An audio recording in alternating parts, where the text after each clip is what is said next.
No, ella es la que me dijo que te han hecho la ligación. La ligadura de trompas, sí. Recién después de haber hecho la operación. Después de haber salido. Durante el gobierno de Alberto Fujimori se puso en marcha el llamado Programa de Salud Reproductiva y Planificación Familiar. A priori, el plan era bueno e innovador y el entonces presidente creía firmemente en este plan como mecanismo para salir del subdesarrollo. A mí lo que me interesa y mi preocupación es esa, que las familias de menores recursos también tengan acceso a los métodos de planificación familiar que lo tienen gente de mayores recursos. Para impulsar el programa se legalizó la llamada anticoncepción quirúrgica voluntaria, es decir, ligadura de trompas en caso de mujeres y vasectomía en caso de los hombres. Son métodos anticonceptivos definitivos que el propio Estado comenzó a practicar de forma gratuita. En el fondo, lo que se pretendía era frenar la tasa de natalidad para que ésta no fuera superior al 2% anual. Pues ya tengo los hijos suficientes, ¿no? Y la misma situación que en la sobrina, no se le puede tener muchos hijos, ¿no? Toda la maquinaria del Estado se puso en marcha para impulsar este plan.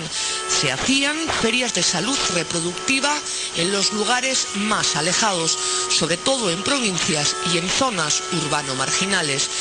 Se estima que entre 1993 y el 2000 se practicaron más de 295.622 ligaduras de trompas y 19.345 vasectomías. Hasta las Fuerzas Armadas las practicaban. Ante la certeza de que es la trompa, vamos a proceder a la ligadura. Pronto comenzaron las denuncias. Las esterilizaciones se estaban practicando sin consentimiento informado o bajo coacción. Ya en 1996, al año de haber comenzado este plan, la prensa se hizo eco de informaciones en las que se aseguraba que se exigían cupos de esterilizaciones a ciertos centros de salud. Y además también se denunciaba que a los operadores de salud se les regalaba víveres y viajes si es que captaban a cuantas más mujeres, mejor. La propia Defensoría del Pueblo redactó 3 informes entre 1998 y el 2002 en los que alertaba sobre las malas prácticas. Al menos 18 mujeres habían muerto porque se las había operado en malas condiciones.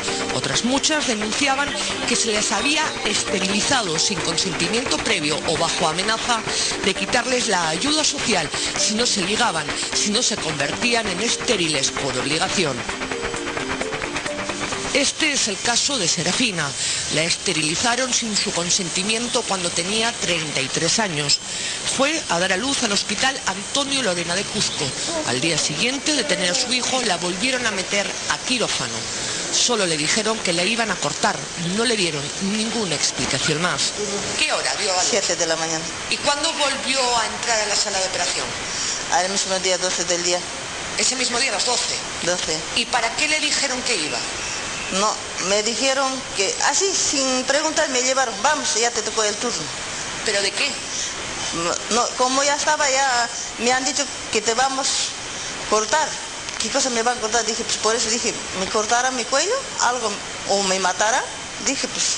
¿Y cuando la llevan en la camilla a la sala de operaciones, qué le hacen? Nada, simplemente me amarraron mi pie, mis manos, me ponieron Anastasia, nada más. ¿Y usted qué pensó?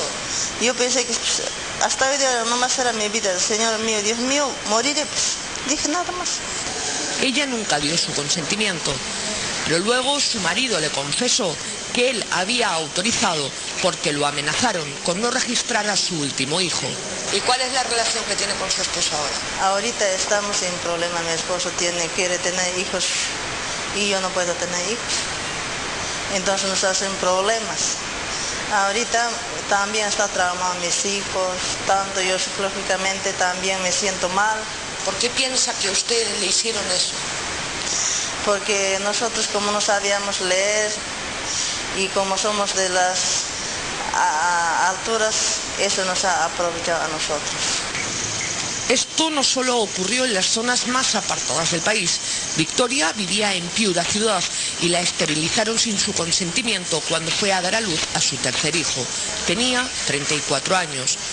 Me hicieron la cesárea y al día siguiente, cuando hicieron la visita médica, primero me dieron la noticia que mi hijo había fallecido, 18 horas, y después tuve la visita de un médico y me enteré de una manera no directa por el médico, sino por un interno, de que estaba ligada.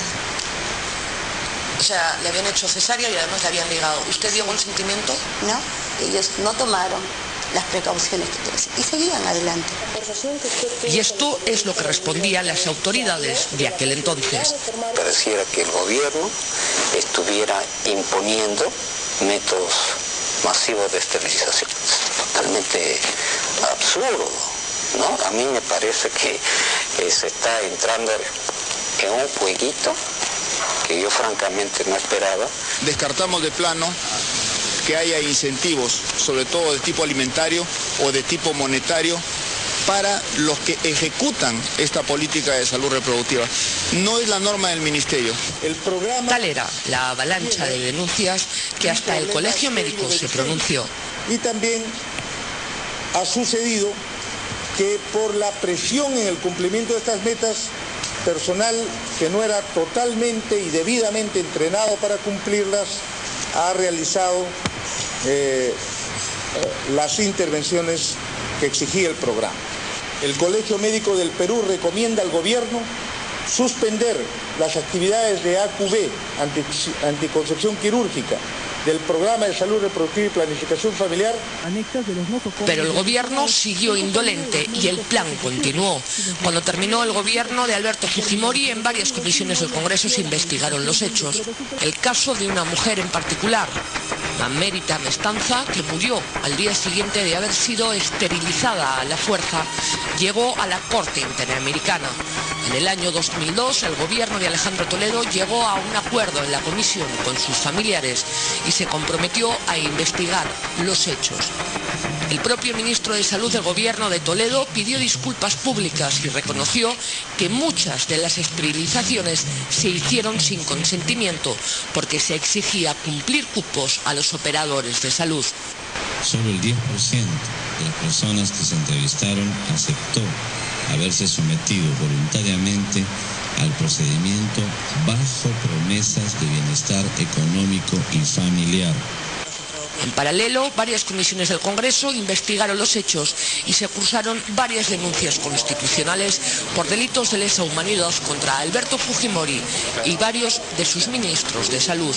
Una de estas denuncias fue aceptada por la Fiscalía de la Nación, pero se excluyó de ella al expresidente Alberto Fujimori porque se consideró que no había pruebas en su contra. La Fiscalía, en cambio, siguió investigando la presunta participación en los hechos de los siguientes ministros de salud del gobierno de Alberto Fujimori: Eduardo John Mota, Marino Ricardo Costa Bauer y Alejandro Aguinaga. Asimismo, se investigó a los funcionarios Jorge Parra Vergara, director del programa, y Ulises Jorge Aguilar, asesor.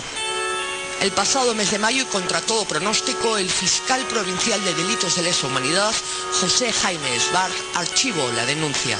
Este fiscal no reconoce, no quiere ver, desde nuestro punto de vista, no quiere ver de que hay no solamente delitos, sino que estos delitos fueron sistemáticos, o sea, hubo una política de Estado que justamente los permitió, y generalizados, que fue masivo.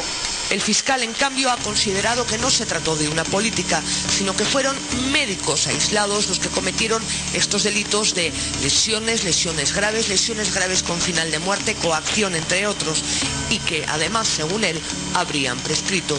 Pero hay que tener en cuenta que, según los convenios internacionales, a lo que sucedió aquí se le llama esterilización forzada, y eso es un delito de lesa humanidad que no prescribe nunca.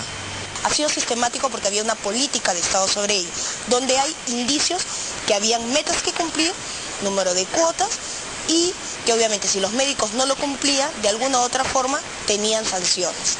¿No? Uno de ellos es el caso de una enfermera que declara dentro del expediente que ella misma se hace la esterilización para cumplir la cuota y no ser despedida.